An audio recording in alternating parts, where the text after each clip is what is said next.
Ayn Rand. Capitalismo, el ideal desconocido. Teoría e historia. 7.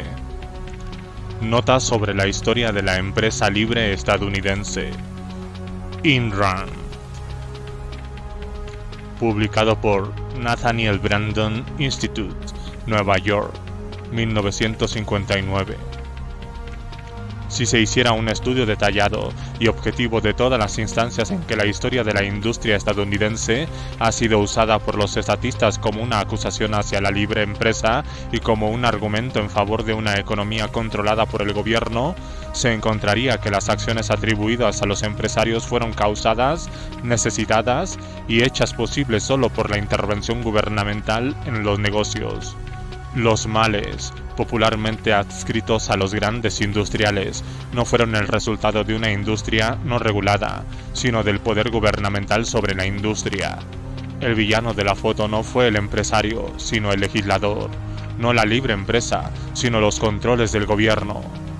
Los empresarios fueron las víctimas, pero las víctimas han aceptado la culpa, y todavía la aceptan, mientras las partes verdaderamente culpables han usado su culpa como argumento para la ampliación de su poder, para tener oportunidades más y más amplias de cometer el mismo crimen a una escala cada vez mayor. La opinión pública ha sido tan mal informada acerca de los hechos reales que hemos alcanzado la etapa donde, como una cura para los problemas del país, la gente pide más y más del veneno que los enfermó. Como ilustración, más bajo enumeraré algunos ejemplos que encontré en el transcurso de mi investigación de la historia de solo una industria, los ferrocarriles estadounidenses.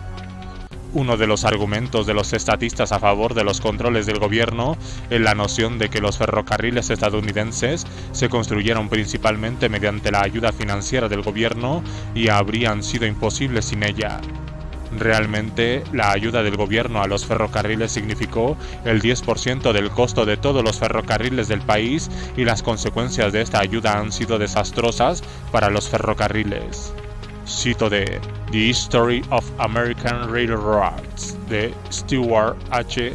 Holbrook. En poco más de 2 décadas se construyeron 3 ferrocarriles transcontinentales con ayuda gubernamental. Los 3 terminaron en bancarrota ante los tribunales. Y así, cuando James Jerome Hill dijo que iba a construir una línea desde los Grandes Lagos hasta Puget Sound, sin dinero estatal o concesiones de tierra, incluso sus amigos cercanos pensaron que estaba desquiciado. Pero su Great Northern llegó a Puget Sound sin $1 de ayuda federal y no fracasó. Fue un logro para la vergüenza la construcción del tan pregonado Canal Erie. El grado de ayuda gubernamental recibida por cualquier ferrocarril guardaba una proporción directa con los problemas de ese ferrocarril y sus fracasos. Los ferrocarriles con las peores historias de escándalo, fraude y bancarrota fueron los que habían recibido la mayor cantidad de ayuda del gobierno. Los ferrocarriles que mejor hicieron su labor y nunca cayeron en bancarrota fueron aquellos que no habían recibido ni habían pedido ayuda del gobierno. Puede haber excepciones a esta regla, pero en toda mi lectura sobre los ferrocarriles no encontré uno que escapara a ella. Se cree, por lo general, que en el periodo en el que en Estados Unidos comenzaron a construirse los primeros ferrocarriles, hubo una gran cantidad de sobreconstrucción inútil, una gran cantidad de líneas que fueron puestas en marcha y abandonadas después de que se probara que no tenían valor, arruinando así a los involucrados. Los estatistas a menudo usan este periodo como un ejemplo del caos no planificado de la libre empresa. La verdad es que la mayoría y quizás todos, los ferrocarriles inservibles se forjaron no por hombres que tuvieron la intención de construir un ferrocarril a título lucrativo, sino por especuladores con influencia política, quienes iniciaron estos emprendimientos con el exclusivo propósito de obtener dinero del gobierno. Hubo muchas formas de ayuda gubernamental para estos proyectos, como concesiones de tierras federales, subsidios, títulos del Estado, bonos municipales, etc. Una gran cantidad de especuladores iniciaron proyectos ferroviarios como una manera rápida de obtener dinero en efectivo del gobierno sin reparos por el futuro o las posibilidades comerciales de sus trenes. Se movieron ubicando muchas millas de rieles de mala calidad donde quiera que sea, sin preguntarse si las localidades que seleccionaron tenían necesidad de un ferrocarril o podrían tener algún futuro económico. Algunos de esos hombres obtuvieron el dinero y desaparecieron, sin jamás inaugurar un solo ferrocarril.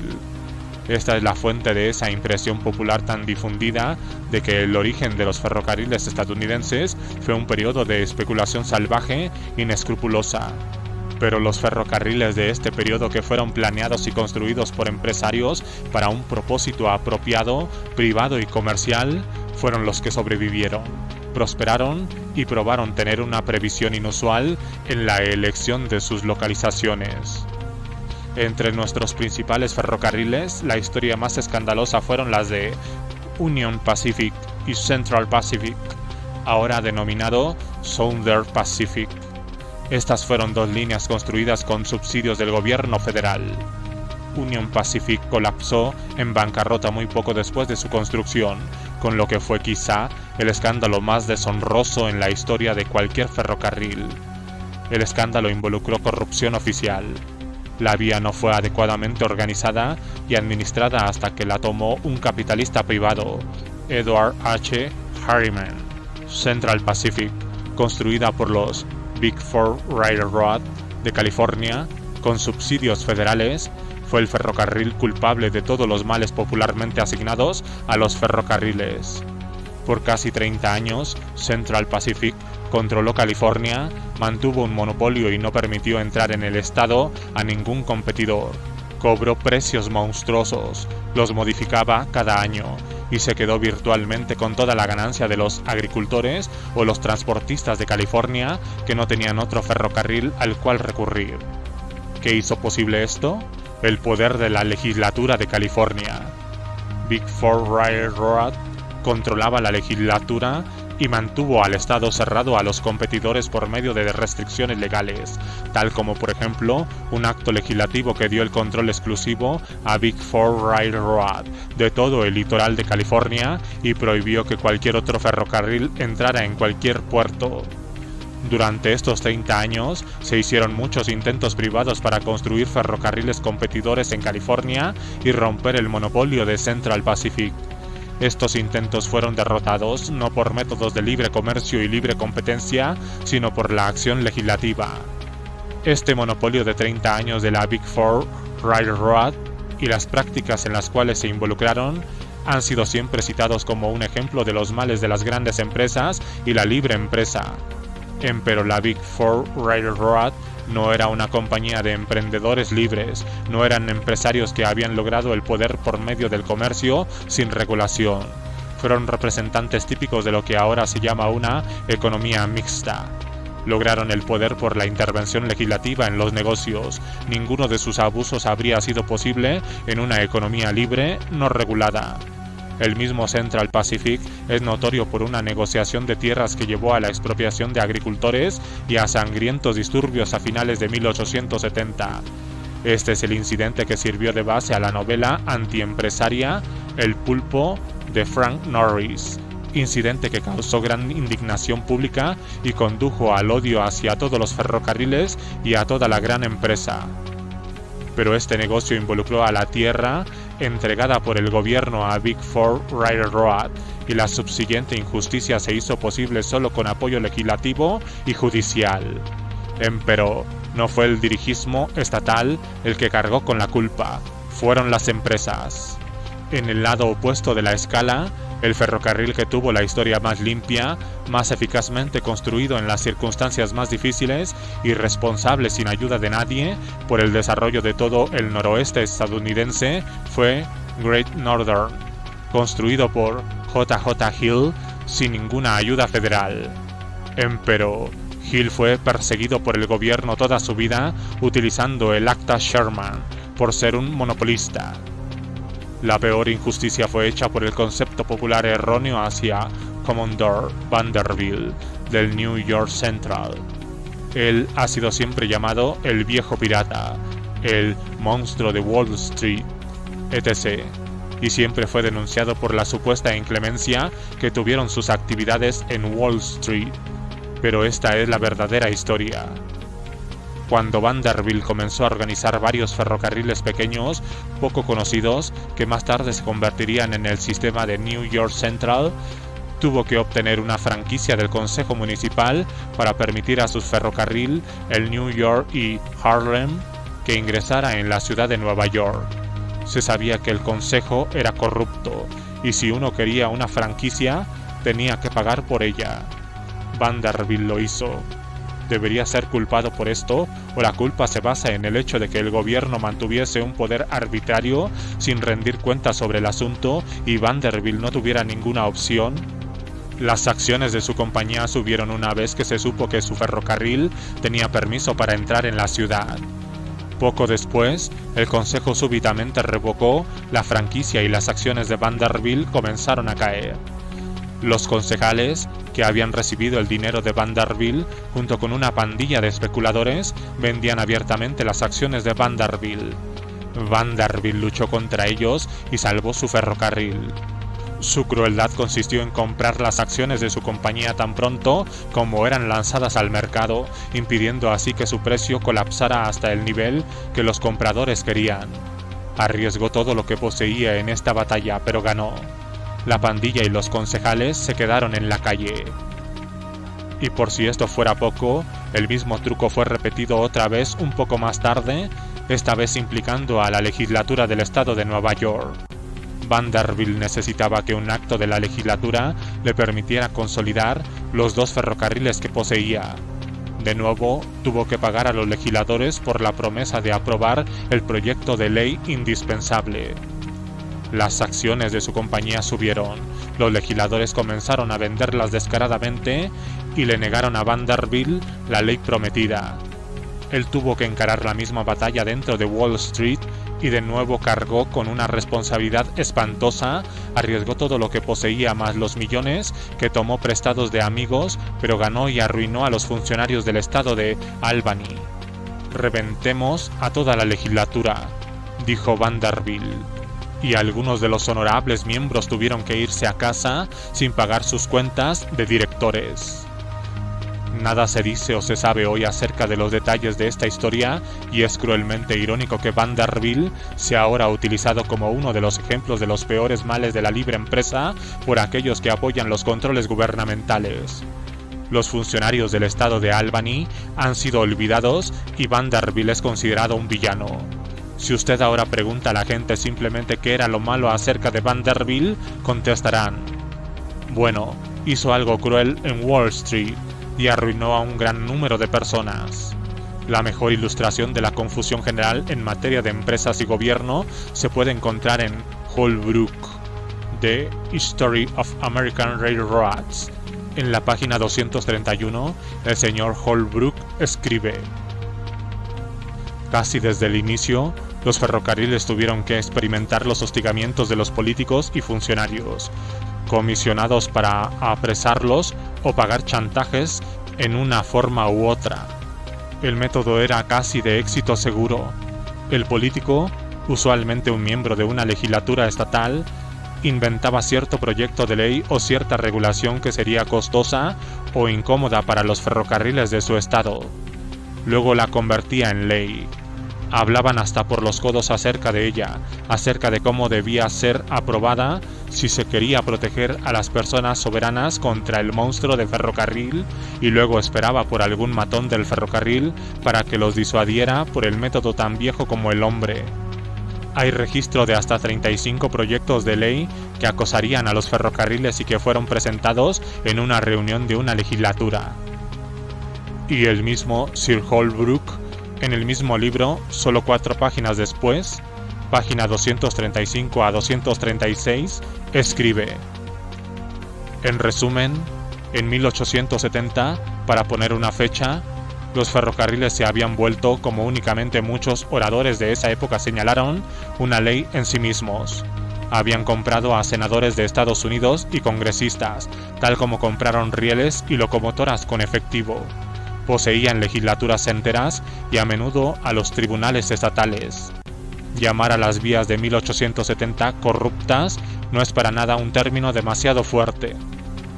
La conexión entre estas dos manifestaciones y la conclusión que se puede sacar de ellas, aparentemente nunca se le ha ocurrido al señor Holbrook.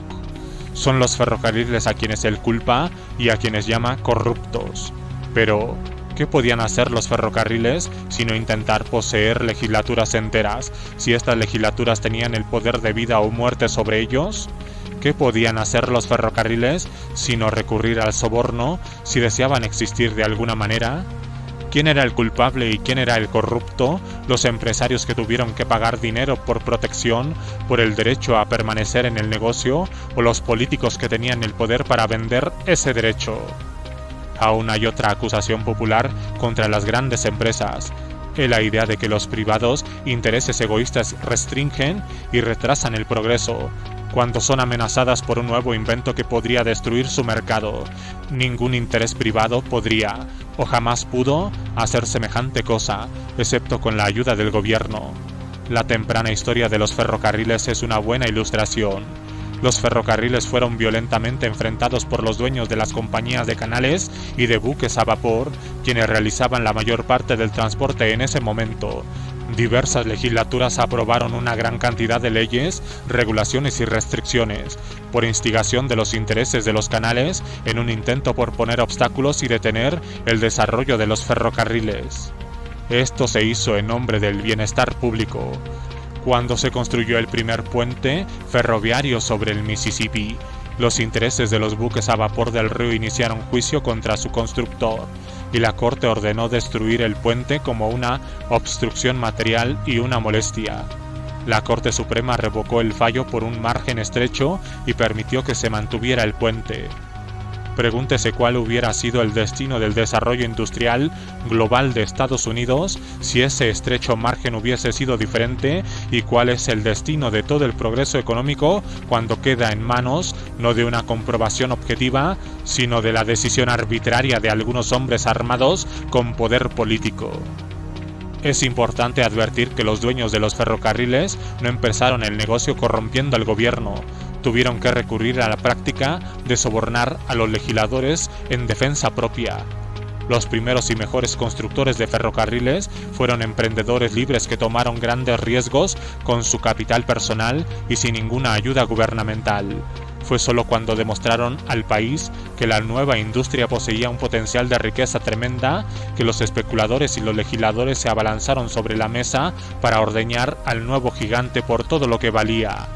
Fue solo cuando las legislaturas comenzaron a chantajearlos, amenazando con aprobar regulaciones desastrosas e imposibles, que los dueños de ferrocarriles tuvieron que recurrir al soborno.